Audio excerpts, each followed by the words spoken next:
हम bills of exchange हम जो पढ़ रहे थे उसे कंटिन्यू करते हैं।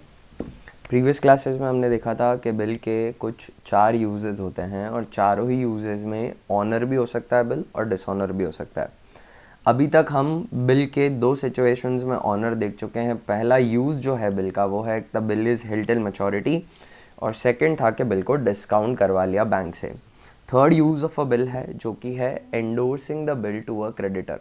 देखिए, हमने समझ रखी है ये बात कि बिल को ड्रॉ कर देते हैं। ड्रॉर यानी कि क्रेडिटर पावर रखते हैं डेटर ड्रॉई से अमाउंट मांगने की, एक सम रिसीव करने की थ्रू दैट बिल। और वो बिल ड्रॉर के लिए यानी क्रेडिटर के लिए एक एसेट है, और ड्रॉई के लिए यानी बी के लिए यानी डेटर के लिए वो एक लाइबिलिटी है, उसके अगेंस्ट उन्हें पेमेंट करना है। तो जो ड्रॉर हैं जिनके पास बिल है वो होल्डर है बिल के, और उनके लिए वो बिल एक एसेट है। And like all other assets, इस बिल को वो ट्रांसफ़र कर सकते हैं किसी को भी। जैसे ये टेबल और फर्नीचर एक एसेट है, अब जो ओनर है इस एसेट का वो इस एसेट को मर्जी हो जैसे डील करे, किसी थर्ड पर्सन को देना हो तो दे दे। सिमिलरली बिल के केस में भी पावर होती है क्रेडिटर के पास यानी ड्रॉर के पास, बिल के होल्डर के पास, कि वो उसको ट्रांसफ़र कर दे। बैंक को भी जब डिस्काउंट करवाया था इसे इससे प्रीवियस वाले यूज़ में, तो बेसिकली जो ड्रॉर है वो यही कर रहा था कि वो बिल बैंक को दे रहा था, ट्रांसफ़र कर रहा था, और बैंक को रिक्वेस्ट कर रहा था कि आप मुझे आज पेमेंट कर दीजिए और मैं ऑथोराइज़ करता हूँ, मैं आपको ट्रांसफ़र करता हूँ ये बिल और ऑर्डर करता हूँ बी को कि वो आपको पे कर देंगे यानी बैंक को पे कर देंगे। एकदम सेम सिचुएशन है, बट यहाँ पे बैंक को देने की बजाय हम किसी थर्ड पर्सन को दे रहे हैं।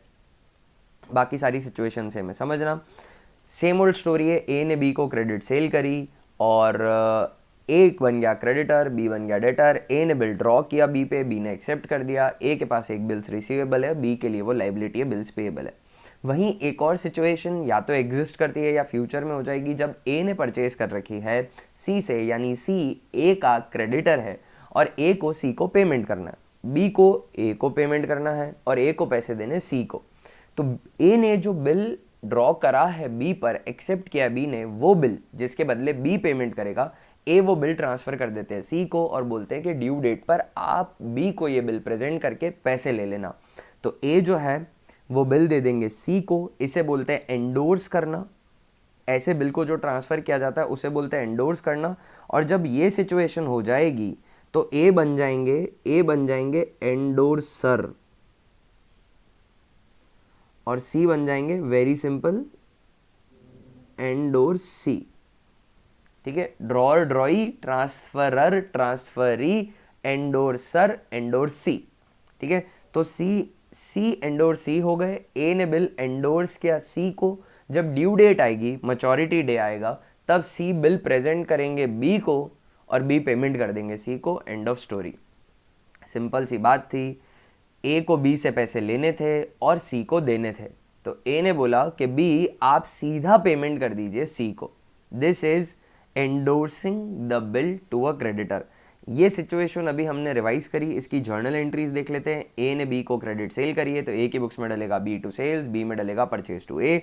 फिर बिल ड्रॉ हो गया, bills receivable to be, A to bills payable.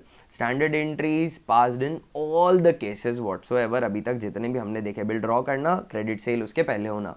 इसके बाद एक और ट्रांजेक्शन हो जाएगा, ए ने परचेज करी है सी से।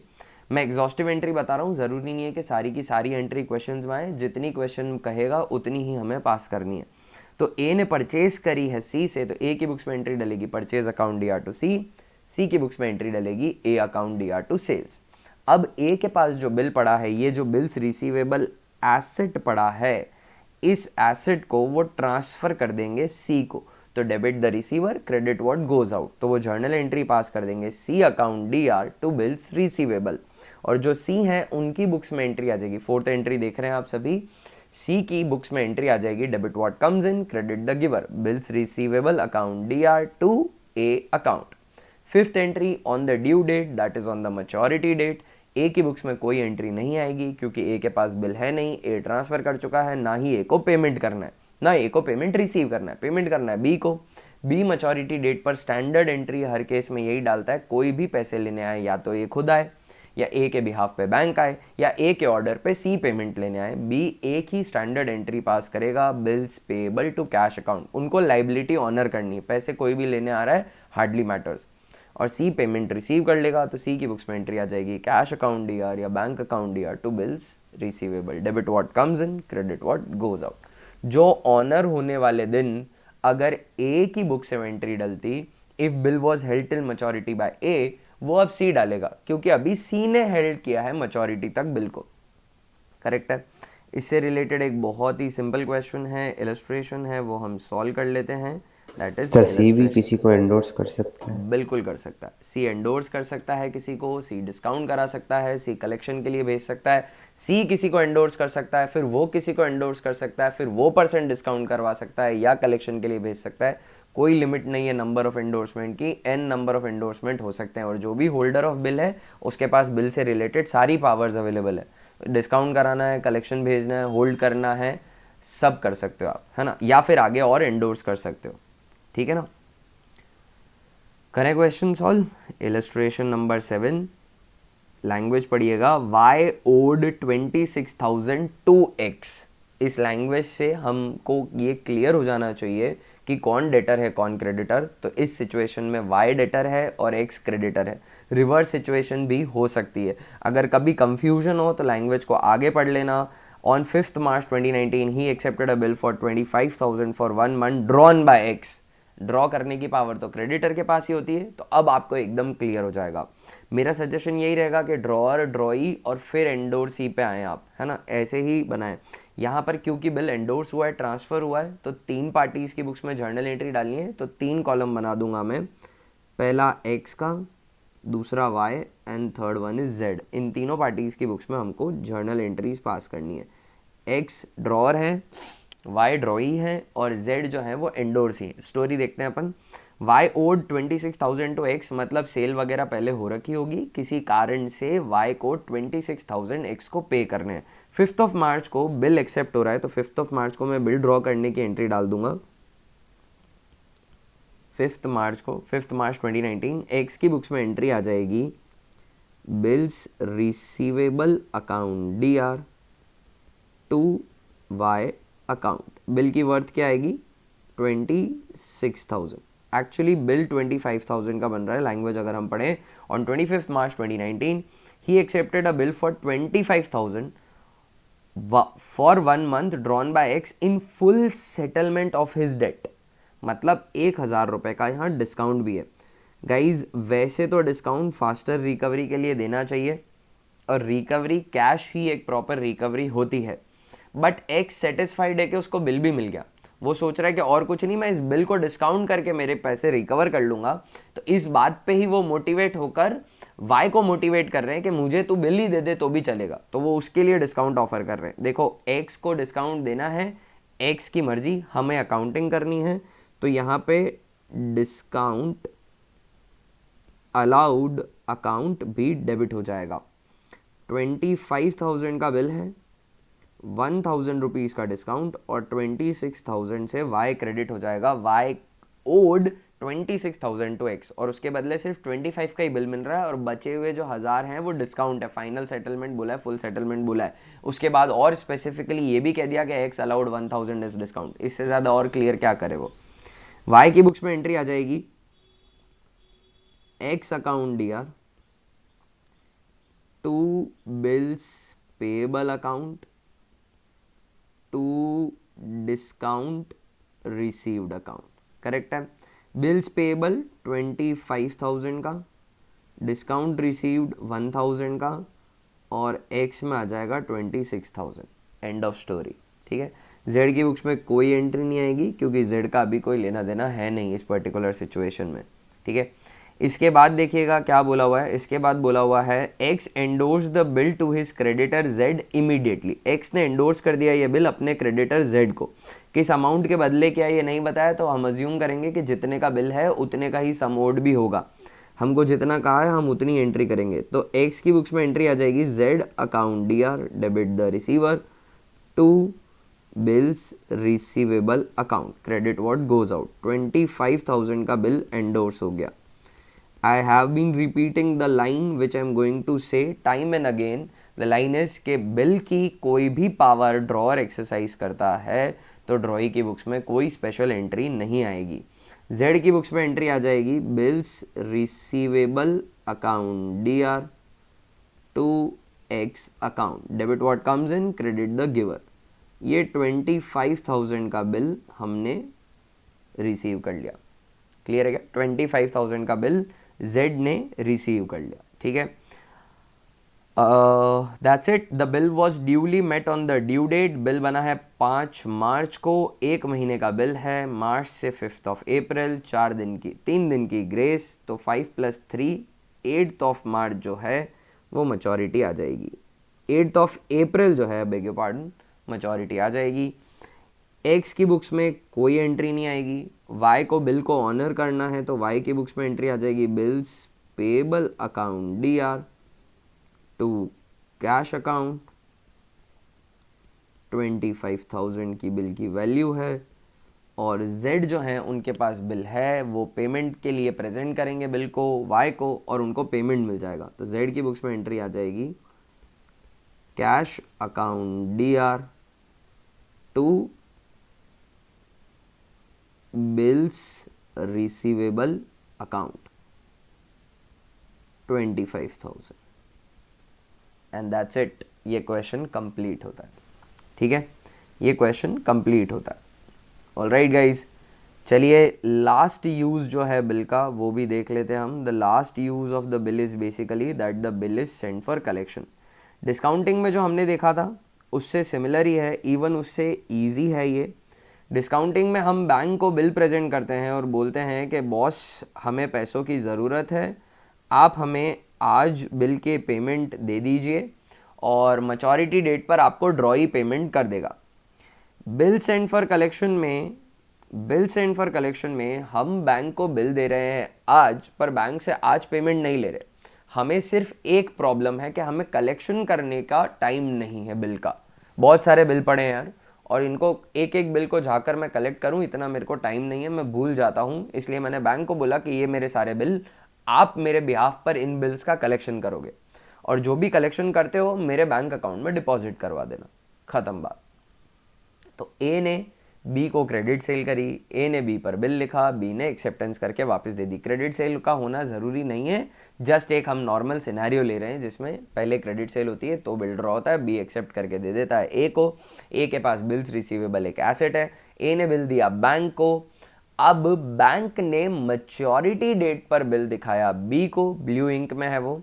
बी ने पेमेंट किया बैंक को, वो भी ब्लू में है, और ब्लू में ही है वो सिचुएशन जब बैंक ए को पैसे दे रहा है. This will all happen on the due date.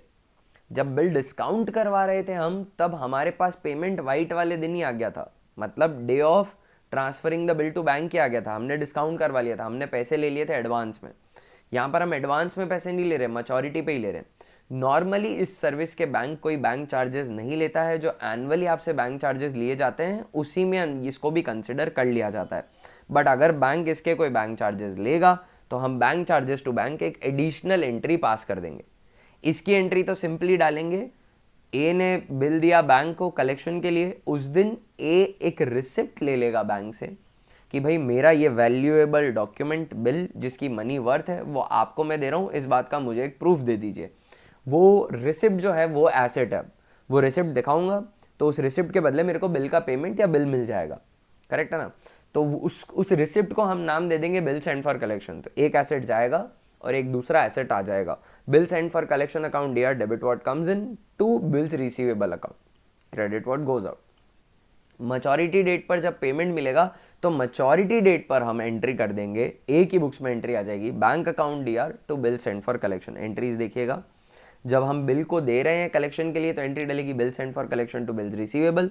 जब मैच्योरिटी डेट पर पेमेंट मिलेगा तो बैंक हमारे बिहाफ पे कलेक्ट करेगा और हमारे बैंक अकाउंट में जमा करा देगा. तो एंट्री डलेगी bank account DR to bill send for collection. B की बुक्स में वही एंट्री आएगी bills payable to cash. Bank discounted पैसे लेने आता है, कलेक्शन के लिए पैसे लेने आता है, या फिर एंडोर्सी पेमेंट लेने आता है. बी यानी ड्रॉई की बुक्स में हमेशा सेम एंट्री आएगी बिल्स पेबल टू कैश. खत्म. अब हम क्या करते हैं, चलिए इससे रिलेटेड भी एक क्वेश्चन कर लेते हैं। ये थोड़ा सा कॉम्प्रिहेंसिव क्वेश्चन है, थोड़ा बड़ा क्वेश्चन है, देखना। On 1st February 2019 A sold goods to B and drew upon him 3 bills of exchange। 3 bill बनाए। First for 10,000 payable after 30 days, second for 20,000 payable after 60 days and third for 30,000 payable after 90 days। अलग अलग amount के लिए अलग अलग time period देना था। Basically अगर हम इसको समझें तो ए ने बी को क्रेडिट सेल करी है 60,000 की और बी इंस्टॉलमेंट में पे करना चाहता है, तो हमने 3 बिल लिख दिए और तीनों की अलग अलग मैच्योरिटी दे दी, 30 दिन की, 60 दिन की और 90 डेज की। तो फर्स्ट इंस्टॉलमेंट जो है 10,000 की 30 दिन में आ रही है, फिर 20,000 की 60 डेज में आ रही है और 30,000 की 90 डेज में आ रही है। इंस्टॉलमेंट बेसिस पे पेमेंट बना दिया हमने via bills of exchange. B accepted all the 3 bills. The first bill was retained by A till its maturity. The second bill was endorsed by A to his creditor C. पहला तो maturity तक रखा हमने, second endorse कर दिया creditor को, और third bill जो है वो हमने डिस्काउंट करवा लिया इमीडिएटली, और वो डिस्काउंट करा है 29,200 पे। All the bills were met by B on due date. Pass journal entries in the books of A and B. A और बी की बुक्स में एंट्री डालनी है। हम ए बी और सी तीनों की बुक्स में एंट्री डालते हैं। जो अभी तक 3 यूजेस देखे हमने बिल के, वो तीनों यूजेस हैं। पहला वाला bill held till maturity, second discounted with bank and third one is endorse to creditor. Journal entry pass कर लेते हैं। जर्नल एंट्री पास करने से पहले थोड़ा सा एक काम करना पड़ेगा, हमको मैच्योरिटी डेट्स कैलकुलेट करनी पड़ेंगी। 1 फरवरी 2019 लीप ईयर नहीं होता है। इस दिन 3 बिल लिखे हैं, है ना। तो फर्स्ट बिल, उसके बाद second bill and then third bill, सबकी मैच्योरिटी कैलकुलेट करनी है। 1 फरवरी 2019 से मेरे को 30 डेज जोड़ने हैं, ठीक है। मैं फर्स्ट बिल की मैच्योरिटी कैलकुलेट कर रहा हूँ। फरवरी 2019 28 डेज का होगा। ड्रॉ करने वाला दिन हमें काउंट नहीं करना है। 28 डेज टोटल होते हैं फरवरी में, जिसमें से ड्रॉ करने वाला दिन हटा दो तो फरवरी में मिले 27 डेज, करेक्ट है। फेब के बाद आएगा मंथ मार्च। मेरे को टोटल फर्स्ट बिल जो है वो 30 डेज का है, मेरे को 30 डेज चाहिए। 3rd मार्च को 30 डेज होंगे प्लस 3 दिन ग्रेस के और जोड़ने हैं, तो जो मैच्योरिटी आ जाएगी वो 6 मार्च आ जाएगी, करेक्ट है क्या। तो फर्स्ट बिल की मैच्योरिटी आई 6 मार्च। सेकेंड बिल की मैच्योरिटी काउंट करता हूँ। सेकेंड बिल जो है वो है 60 डेज का। 60 डेज कैलकुलेट करने सेकेंड बिल के लिए। फरवरी की बात करता हूँ, फर्स्ट को ड्रॉ किया, फरवरी में 27 ही मिलेंगे। फरवरी के बाद आ जाता है मार्च। मार्च में मिल जाएंगे 31 डेज, है ना। तो 27 + 31 58 डेज हो चुके हैं। अप्रैल में आऊँगा, टोटल मुझे 60 डेज चाहिए, 58 हो चुके हैं, तो अप्रैल में 2 दिन और जोड़ देता हूँ, हो गए 60 डेज। अब 3 दिन की ग्रेस और जोड़नी है प्लस 3 डेज ऑफ ग्रेस। तो 2 अप्रैल में 3 दिन की ग्रेस जोड़ी, 5th अप्रैल जो है वो मैच्योरिटी डेट आई। तो 504 जो है वो सेकेंड बिल की मैच्योरिटी हो जाएगी। थर्ड बिल की अगर मैं बात करूं तो थर्ड बिल जो है वो 90 डेज़ का है। 90 डेज़ के लिए दिन गिनता हूं तो फरवरी में 27 डेज़, मार्च में 31 डेज़, अब अप्रैल में 30 डेज़ मिलेंगे। टोटल डेज़ काउंट करते हैं 27 + 31 + 30, ये हो चुके हैं अभी 88 डेज़। मेरे को 90 चाहिए, 2 दिन और चाहिए। तो अप्रैल के बाद आता है मई में 2 दिन, तो 2 मई प्लस 3 दिन ग्रेस के जोड़ने हैं, तो 5 मई जो है, यस। तो फेब में 27 डे कैसे पता चलेगा? फेब में 27 डेज हैं, ये कैसे पता चलेगा मतलब? सर हर साल दिन अलग होते हैं। क्यों अलग होते हैं? 27 होते हैं, कभी 28 होते हैं ना। 28 लीप ईयर में होते हैं। अगर साल 4 से डिवाइड हो रहा है तो लीप ईयर है। 2019 लीप ईयर नहीं है क्योंकि 4 से डिवाइड नहीं होता। ऐसे थोड़ी है कि रैंडमली किसी साल में हो जाते हैं, लीप ईयर में होते हैं ना। तो लीप ईयर, कोई भी ईयर गिवन ईयर है वो लीप ईयर है या नहीं, इसको चेक करने के लिए आप उसको 4 से डिवाइड कर दो। अभी जो लीप ईयर गया वो 2020 था, अब नेक्स्ट 24 में आएगा। बोला था ये मैं क्लास में। 5th ऑफ मे, है ना। ये सारे बिल्स की हमारी मैच्योरिटी डेट आ गई। क्लियर है क्या ये मैच्योरिटी डेट कैलकुलेट करना? Yes sir. Yes sir. Okay. अब अपने को क्या करना है, जर्नल एंट्रीज पास करनी है। मांगी ए और बी की बुक्स में ही है, पर मैं तीनों पार्टीज में करूँगा, ए बी और सी की बुक्स में भी। खैर सी की बुक्स में कुछ ज़्यादा एंट्रीज करनी नहीं है, 1-2 एंट्रीज ही आएंगी। सेल की एंट्री भी कही हमें, तो चलो सेल की एंट्री भी कर ही देते हैं। 1 फरवरी ए ने सेल करी है बी को, तो बी की बुक्स में एंट्री आ जाएगी, B account DR to sales. Sales 60,000 rupees की हुई है, तो एंट्री पास कर दी। बी की बुक्स में आ जाएगा purchase to A 60,000। In transaction में सी का कोई लेना देना नहीं है। अब ए ने 3 बिल लिखे, डरने की कोई ज़रूरत नहीं है, 3 बिल है तो सबको नंबर दे दो आप। Bills receivable 1 account DR, bills receivable 2 account DR, bills receivable 3 to B account. B में लिख दो 60,000। अब तीनों बिल की टोटल लगा लो, तो तीनों बिल की टोटल आ जाएगी 10, 20 और 30। That's it. डिस्ट्रीब्यूशन कर दो, 10,000, 20,000, 30,000। बी की बुक्स में corresponding entry A account DR 60,000 है, to bills payable first, to bills payable second, to bills payable third. First bill 10,000 का है, सेकंड बिल 20,000 का है, थर्ड बिल 30,000 का। डैश। क्वेश्चन में कहा है फर्स्ट बिल को तो मैच्योरिटी तक हेल्ड किया है, सेकंड बिल जो है, first bill retain by A till its maturity, the second bill was endorsed by A to its creditor. तो सेकंड बिल को एंडोर्स करने की एंट्री कर देता हूँ, C account DR to bills receivable 2। Second bill की जो वैल्यू है वो है 20,000। देखो फर्स्ट बिल को अगर मैच्योरिटी तक होल्ड कर रहे हैं तो उसकी कोई स्पेशल एंट्री थोड़ी डलेगी, वो तो होल्ड कर रहे हो, ठीक, अच्छी बात है, होल्ड कर लो। बी की बुक्स में कोई एंट्री आती नहीं, यूज़ एक्सरसाइज करने का, बी को कोई स्पेशल एंट्री, ड्रॉई को कोई स्पेशल एंट्री करना नहीं है। और जो सी हैं उनकी बुक्स में इस बिल को रिसीव करने की एंट्री आ जाएगी। टू अवॉइड कंफ्यूजन, जो बिल का नंबर है वो आप हर बुक में वही एंट्री रखना, bills receivable to A account 20,000। जो भी बिल की वर्थ है ना, उसी वर्थ की और बिल का जो नंबर है उसी नंबर से एंट्री करना, तो आपको पता रहे कि किधर कौन सा बिल है। ये बिल्स रिसीवेबल सेकंड है, ठीक है। बिल्स रिसीवेबल सेकंड भी हो गया। इसके बाद क्या है, third bill was discounted by him immediately. Third bill भी इमीडिएटली डिस्काउंट करा दिया, तो आज ही एंट्री कर देता हूँ डिस्काउंट कराने की, bank account DR discounting charges account DR to bills receivable 3 account. 29,200 बोला है क्वेश्चन के अंदर, अगर आप पढ़ें तो 800 रुपीज़ का डिस्काउंटिंग चार्ज लग जाएगा और 30,000 का यहाँ बिल आ जाएगा। अगेन ड्रॉई की बुक्स में कोई एंट्री नहीं आएगी और सी का इस बिल से कोई लेना देना नहीं है। अब मैच्योरिटी डेट्स पर आ जाते हैं, ऑलरेडी कैलकुलेटेड है। फर्स्ट बिल की मैच्योरिटी है 6 मार्च।